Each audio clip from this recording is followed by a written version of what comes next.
Dealing with new people, what is their most common misconception about real estate sales? Oh, that it's super easy. Yeah. That they're just when you get your first contract, Yeah. when you put in the work.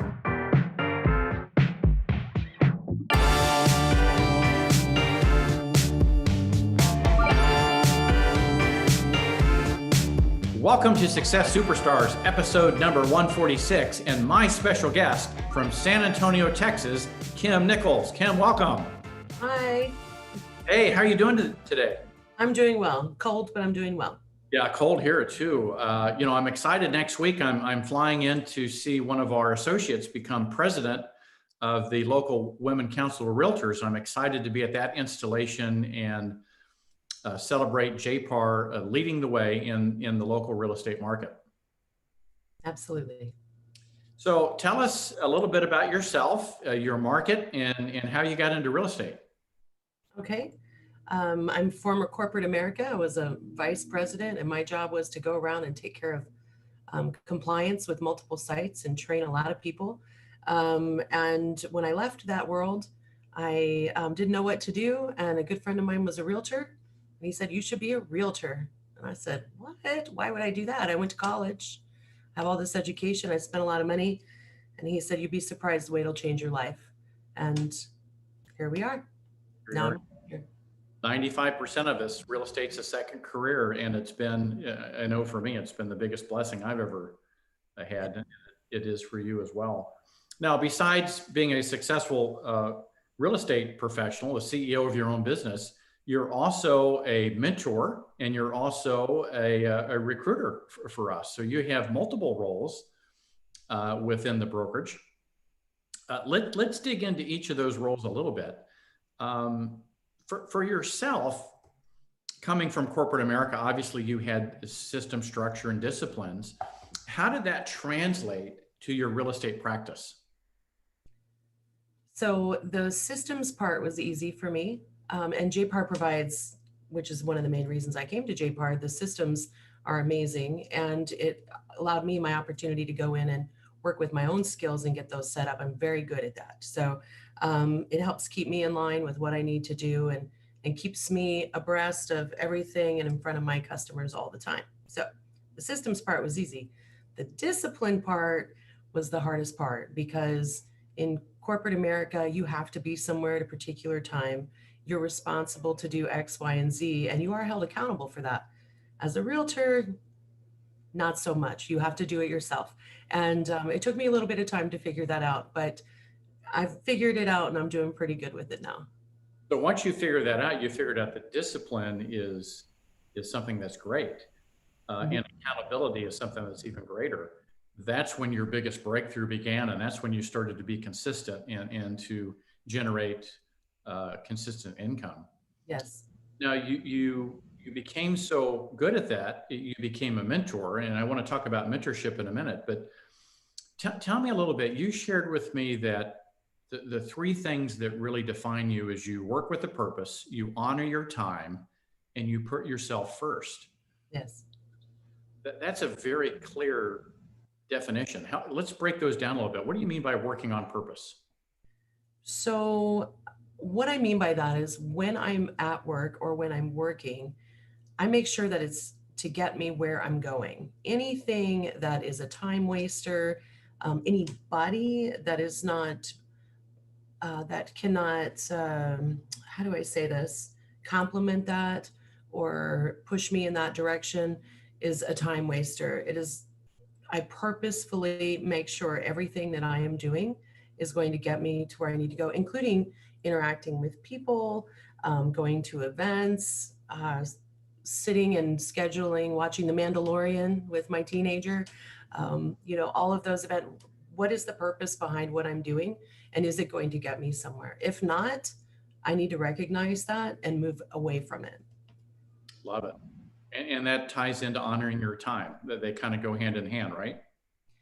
Yes, I think honoring your time comes back to just, being respectful of yourself and making sure that you understand you only breathe so much. You only have so many heartbeats. You're only here for so long, and each moment's precious, and that every moment's valuable. and how you choose to live it and be purposeful with it is what's going to determine your success and how you define success. Yeah. Now, as you know, I'm a workout fiend. So every day in my calendar, there's a time block that says workout and family time. Mm-hmm. Yeah. And I'm not a workout fiend. that's okay. I'm a social girl, but yes, I'm with you. Yeah, we all have, that's why we're all unique, right? If we're all the same, it'd be Right. pretty boring, wouldn't it? Right. Yes, it would be. So working with purpose, honoring your time, and tell me more about putting yourself first. Is that like self-care? Is that like making sure you're well rested so you can serve others? It is. It is all about making sure I'm well rested. It's about making sure that I feel balanced throughout the day, throughout my life. Am I spending enough time with my family?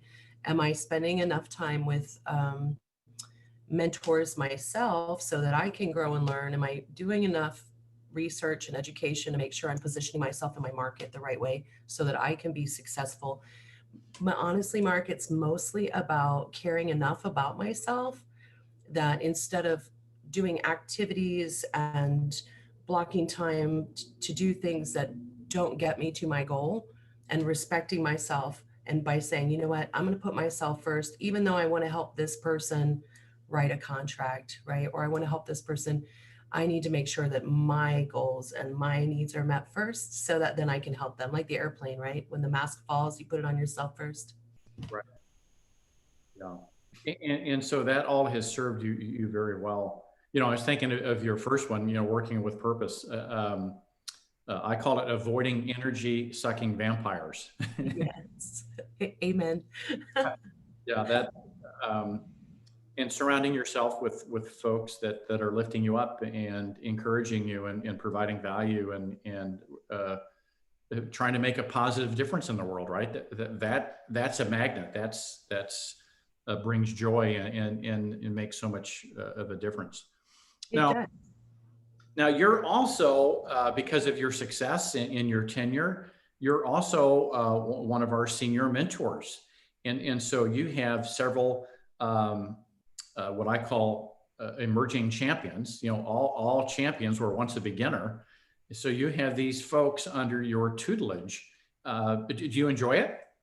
I do. I do enjoy it. I do. I love all the people are very different. They come from diverse backgrounds. Everybody has a previous work history. It's interesting to see where they come from and how it ties into how productive they are. You know, I was just reading something in personality science, you know, that 75% of people aren't like us, right? And thank God, because it would be a boring world if we're all the Yeah. same. So it actually helps you deal better with clients because you have to deal with so many different folks. So dealing with them and dealing with new people, what is their most common misconception about real estate sales? Oh, that it's super easy. Yeah, That they're just gonna, when you get your first contract, yeah, when you put in the work and you make the connections and you have yourself set up to be successful and when you work with a purpose. So no, they do think it's going to be easy. And then the other one is when they realize it isn't easy, the stick-to-itiveness of it and being able to say, I've got to keep you, even though I plant seeds, you don't harvest right away. Sometimes, there's a planting season, a growing season, and a harvesting season, and making sure that they understand that and don't get discouraged as well. Those two things seem to be a common denominator with them. yeah. I kind of say they definitely think it's easy, and I think they treat it as a hobby versus a business. Mm. And like you discovered, once you treat it like a business with the discipline that a business requires, that's when the results come. Yes. So, do you find that you learn just as much by working with new folks because you have to teach as well that to stay in integrity with yourself, that you have to be doing the same things and that you're learning just as much as they are? Yes, and sometimes they teach me things. Don't tell them I said that, by the way. Oh But yeah. yes, sometimes they'll be like, "Did you know you could do this with RPR, Miss Kim?" Oh, Yeah. cool. Let's write that down. Can you teach everybody else? That's, participatory there. Can we help everybody with that? So yeah, no, I learn a lot from them and I learn a lot about, and I really think that's part of the reason why I've recently just boomed in my business because I listen to them with purpose to see how I could apply it as well to my daily practices. So yeah, absolutely. Well, as many folks know, I worked with Tom Ferry and his coaching organization for a number of years. And all of our coaches were in production, and we found that their business went up because to stay in integrity, one, you have to do what you preach, and two, you learn just as much, if not more, from your clients if you're genuinely engaged and transparent. It's a two-way street. So it gives you a lot of satisfaction, doesn't it? It does. It does. And it also helps me with my working with purpose consistently. Yeah, and I'm glad you mentioned RPR because whether you're with JPAR or not with JPAR listening to this video, the RPR from NAR is one of the most amazing tools. We happen to be in the top 5 brokers in the nation with the highest adoption rate of RPR usage from our associates. So I'm glad that you're exposing our new folks to that amazing tool from our national association. Now, as we wrap up this episode, what would you share with folks about entering into 2021, and how are you preparing to have your best year ever? What would I share? I think we need to remember that COVID is here and it's going to be around for a while. And what we think is normal is not normal. I think we need to be ready if the legislature doesn't pass relief packages to have foreclosures come onto the market and see a little bit of a change in that. I think economic indicators are not pointing to a bust in the market, but rather growth and steady growth in values of homes as well. And I think you need to just be ready and work hard, just as hard as you did every day. One thing I've noticed is that the days of people calling and saying, I want to buy a house, can you show me tomorrow, and then putting in an offer are not there anymore. We have a shortage of inventory, and I just got somebody under contract. We've been looking at 5 acres or more out in hill country, $400,000 since March. So we finally got them under contract after writing 10. So it takes a while. And to make sure that you're forecasting out, you're looking ahead 3 months, assume 90 days minimum, and say, hey, this is how much revenue I need to bring in. Pull back your expenses, do what works. Don't spend a whole bunch of money on buying leads that are not good for you. Use the JPAR, by the way, $300 Facebook marketing package. I already got one, and I just started it a week ago, and we're going today to look at new builds. So it's a fantastic tool. It works really well. And make sure that you're just smart about your expenses and you're planning ahead 90 days. I'm going to have the best winter I've ever had. I'm so excited. I told my husband the other day, holy cow, normally I'm worried about where January is coming, but I've already got almost 800,000 booked in January. So, and it's just a matter of sitting down, and I'm also working twice as hard, to be honest with you. My husband I'm home I leave at 8 o'clock in the morning, and I'm not home till 8 or 9 o'clock at night. And that's what I'm hearing from everybody. It used to take about 40 conversations to make one sale, and now it's taking about 80 conversations to one sale. And then that one sale, instead of happening in 30 days, is taking 60 to 90 days. And so it's double the work and twice the time. And that's just the way the market is right now. So you got to suck it up and plan for it and deliver the professional service in that way. It's just numbers. We have to always understand the current numbers. And that's the reality we're facing. Everything takes double, right? Everything. And as we get into April, when the forbearance comes, and I believe there will be some extension of that relief, but we're going to enter into January 2021 with 50% of the inventory needed for demand. Mm-hmm. And so while I don't wish for foreclosure on anybody, some of that will help relieve demand. It'll help them out of a financial trouble, and they can go rent for a while until they're able to rebuild and back to buy. But some of that inventory will be immediately absorbed from all the economy forecasts that I've seen.